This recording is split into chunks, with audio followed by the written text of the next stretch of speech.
젊은 날엔 세상이 내 것 같았다. 무엇이든 손만 뻗으면 잡을 수 있을 것 같았고, 누구보다 잘나고, 누구보다 멋지다고 믿었다. 돈이 있었고, 친구가 있었고, 여자도 있었다. 세상은 늘 내 주변을 중심으로 돌아가는 줄 알았다. 그 시절의 나는 하루하루가 축제 같았다. 밤이면 술잔이 돌고, 아침이면 피곤한 얼굴로도 웃을 수 있었다. 돈을 벌면 허공에 뿌리듯 썼고, 그걸 멋이라고 착각했다. 누군가에게 밥을 사고 술을 사며 이렇게 말했다. 인생 한 번뿐인데 즐겨야지. 내일은 내일의 내가 책임지겠지. 그 말이 얼마나 어리석었는지는 모든 걸 잃고 난 지금에서야 안다. 그땐 몰랐다. 그 웃음 뒤에 누군가는 눈물을 삼키고 있었다는 걸. 내가 손에 쥔 돈이 결국은 가족의 시간과 마음을 깎아 만든 것이었다는 걸. 나는 늘 밖을 향해 살았다. 가정은 늘 뒷전이었고 아내의 잔소리는 귀찮은 소음으로만 들렸다. 여보, 술 좀 줄여요. 이번 달 카드 값은 어떻게 해요? 그녀의 말에 나는 늘 짜증 섞인 한숨을 내쉬었다. 에이, 좀 살자고 하는데 왜 그래? 당신은 재미라는 걸 몰라. 그때의 나는 재미를 행복이라 착각했고 쾌락을 자유라 불렀다. 하지만 그 자유는 결국 나를 묶는 족쇄가 되었다. 도박판의 불빛 아래서 나는 세상을 잊었다. 술잔 속에서 외로움을 지웠다. 그리고 여자들의 웃음 속에서 잠시나마 내 인생이 대단해 보였다. 하지만 그 웃음이 사라지고 나면 언제나 남는 건 공허였다. 텅 빈 방, 식지 않은 소주병, 그리고 꺼져버린 집의 불빛. 그제야 생각했다. 지금 뭐 하고 있는 거지? 하지만 그 질문은 늘 잠시뿐이었다. 다음 날이면 또다시 도박장, 또다시 술자리, 또다시 허물을 달래는 가짜 웃음 속으로 뛰어들었다. 그땐 정말 몰랐다. 내가 두 손으로 내던지고 있던 게 돈도 명예도 아닌 가족이라는 걸 말이다. 아내의 얼굴이 점점 말라가고 아이의 눈빛이 나를 피할 때도 나는 그걸 세상살이 다 그렇지라며 넘겼다. 내가 가족에게 상처를 주고 있다는 사실조차 인정하기 싫었다. 도박으로 잃은 돈보다 술로 버린 밤보다 더 큰 걸 잃고 있었는데 말이다. 그리고 지금 이 늦은 밤 조용한 방 안에서 나는 그때를 떠올린다. 젊고 거칠고 세상을 다 가진 줄 알던 나. 그때 나는 정말 행복했을까? 아니다. 그건 행복이 아니었다. 잠시의 활락, 순간의 도취, 그리고 끝없는 공허가 이어지는 지옥 같은 시간이었다. 이제야 알겠다. 세상은 내 것이 아니었다. 세상은 나를 위해 웃던 가족의 것이었다. 그들의 미소가 사라진 순간 내 세상도 함께 무너졌던 것이다. 젊은 날엔 세상이 내 것 같았다. 돈이 있고 친구가 있고 여자가 있었지. 하지만 지금은 안다. 그 모든 것이 결국 나를 무너뜨린 유혹이었다는 걸. 나는 너무 늦게 배웠다. 사람이 진짜로 지켜야 할 건 세상이 아니라 집안의 따뜻한 불빛이었다는 걸. 화려한 네온사인, 시끌벅적한 웃음소리, 그리고 뒤섞인 담배 연기. 젊은 날의 나는 세상에서 가장 운 좋은 남자였다. 사업이 잘 풀렸고 돈이 내 손안에서 쏟아져 나왔다. 통장의 숫자가 늘어날수록 세상이 내게 미소 짓는 것 같았다. 그땐 진심으로 그렇게 믿었다. 인생 뭐 있냐? 벌 때 써야지. 그게 내 좌우명이었다. 그 말은 늘 술자리에서, 도박판에서, 그리고 여자 앞에서 나왔다.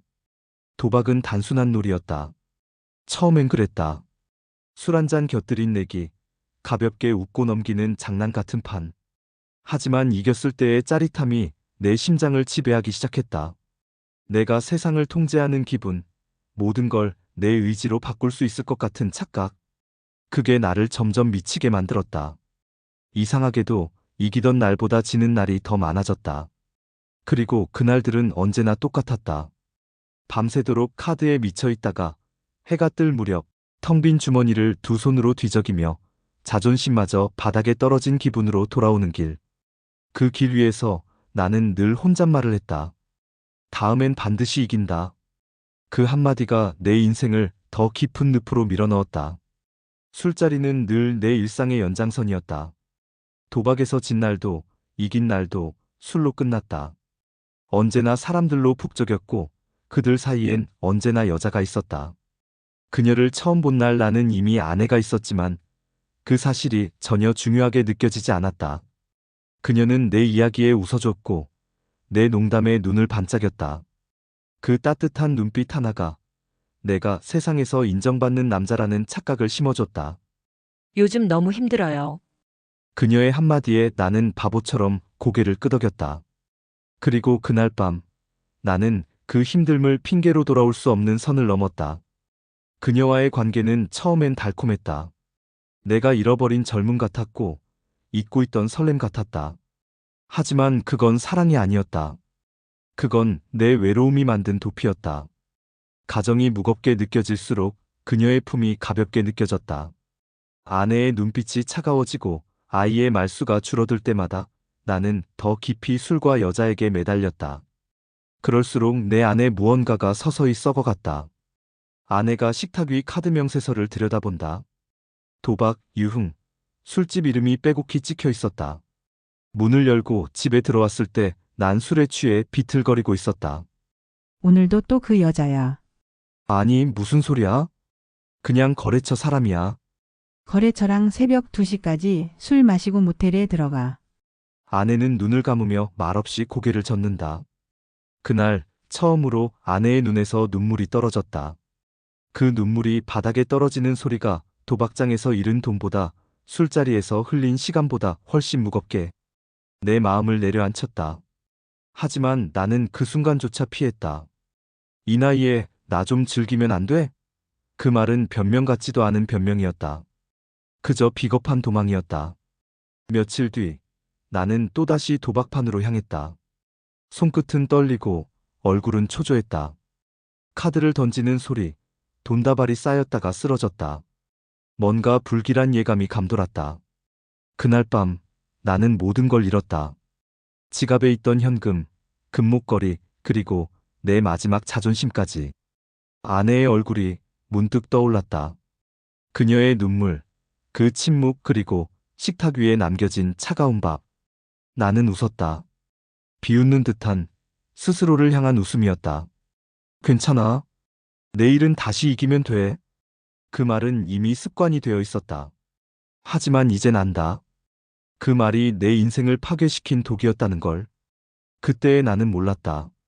사랑을 잃는 게 어떤 건지, 가정을 무너뜨리는 게 얼마나 큰 죄인지. 내가 가진 건 다 사라졌지만 그보다 더 무서운 건 나는 아무렇지 않았다는 사실이었다. 그날도 지는 판이었다. 다시는 잃을 게 없다고 생각했는데 잃을 건 아직 많았다. 돈이 떨어지고 나자 나를 둘러싸던 사람들은 하나둘씩 사라졌다. 형님 하던 놈들이 전화를 받지 않았다.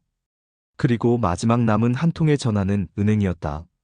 고객님, 이번 달 이자가 미납 상태입니다. 그 말이 귓가에 맴돌았다. 그때부터였다. 모든 게 무너지는 소리가 들리기 시작한 게. 집에 들어왔을 때 아내는 나에게 서류 뭉치를 내 앞에 던졌다. 이게 뭐예요? 대출 카드, 사채 이게 다 당신 이름이에요. 잠깐 썼다 다 갚으면 돼. 갚긴 뭘 갚아요.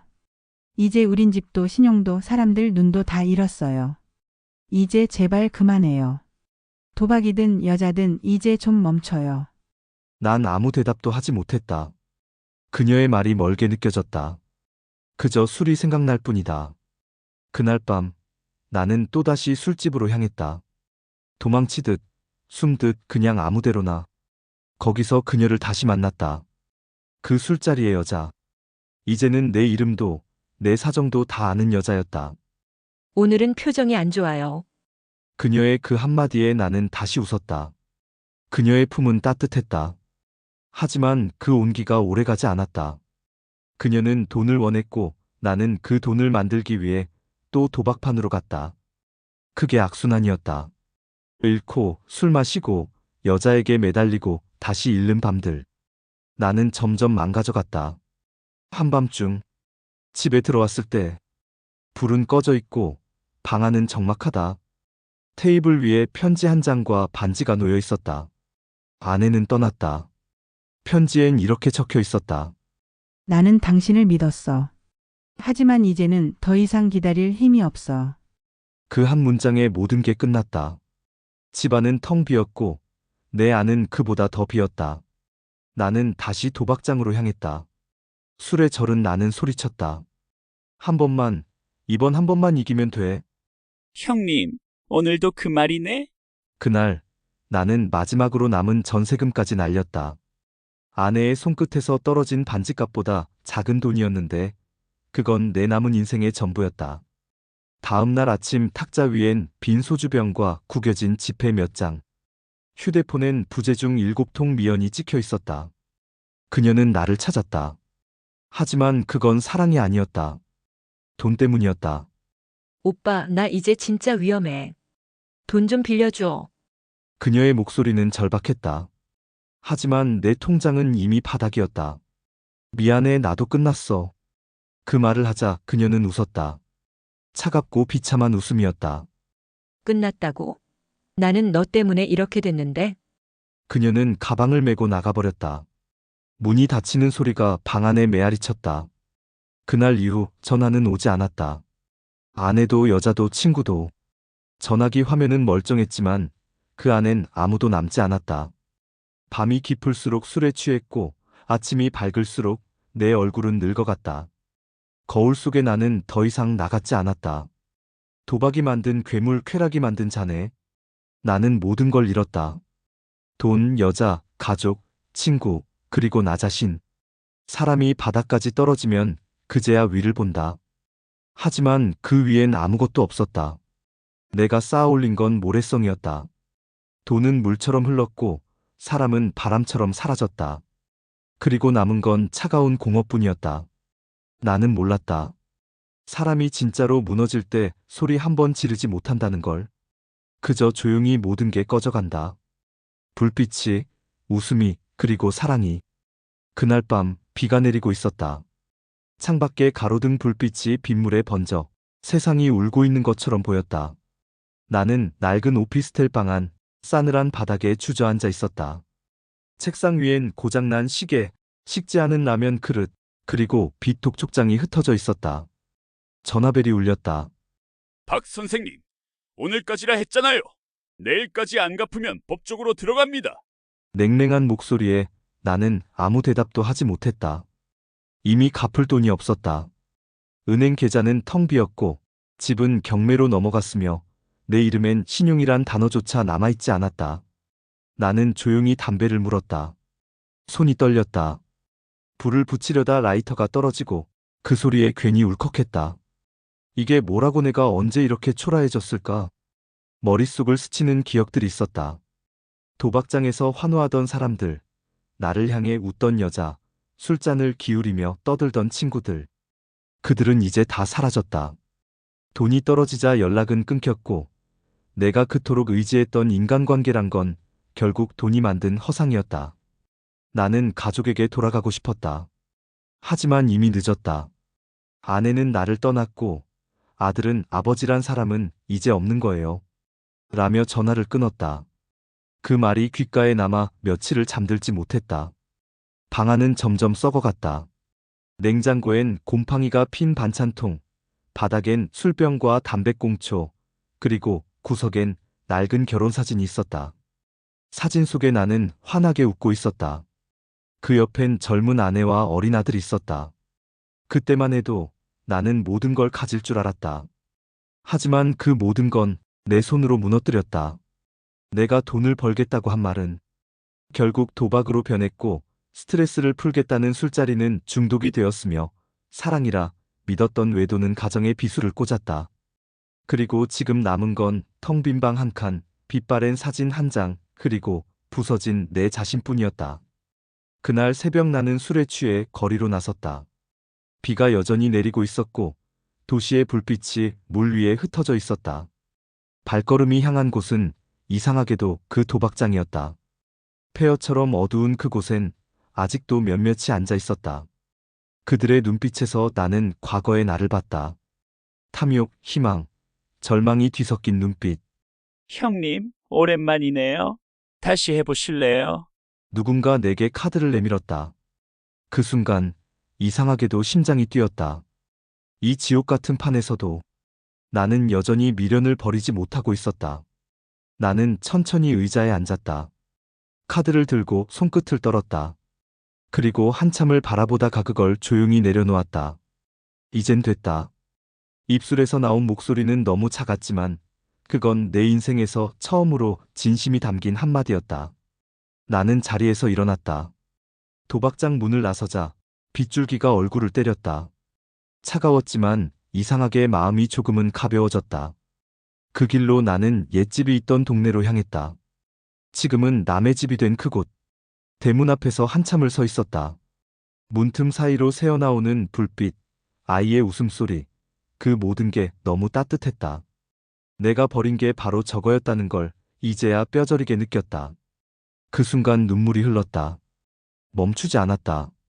나는 문 앞에 무릎을 꿇고 아무도 듣지 못할 작은 목소리로 중얼거렸다. 미안하다, 정말 미안하다. 비는 계속 내렸고 나는 한참을 그렇게 울었다. 그때 누군가 대문을 열었다. 아내였다. 그녀는 나를 보며 아무 말도 하지 않았다. 눈빛엔 분노도, 증오도, 연민도 없었다. 그저 끝난 사람을 바라보는 차가운 시선뿐이었다. 나는 아무 말도 할 수 없었다. 그저 고개를 숙였다. 그녀는 잠시 날 바라보다가 조용히 문을 닫았다. 그 문소리가 내 인생의 마지막이었다. 그날 이후 나는 더 이상 누구의 남편도 아버지도 아니었다. 그저 세상에 버려진 한 늙은 사내였을 뿐이다. 비는 그치지 않았다. 그 빗소리 속에서 나는 오래된 라디오를 켰다. 낡은 트로트 한 곡이 흘러나왔다. 세월이 가면 그리움만 남는다. 그 노랫말이 가슴을 후벼 팠다. 나는 그때 알았다. 이게 바로 붕괴의 끝이구나. 모든 걸 잃고 나서야 비로소 내가 누구였는지를 알게 되는 그 순간. 그날 이후 나의 세상은 완전히 멈췄다.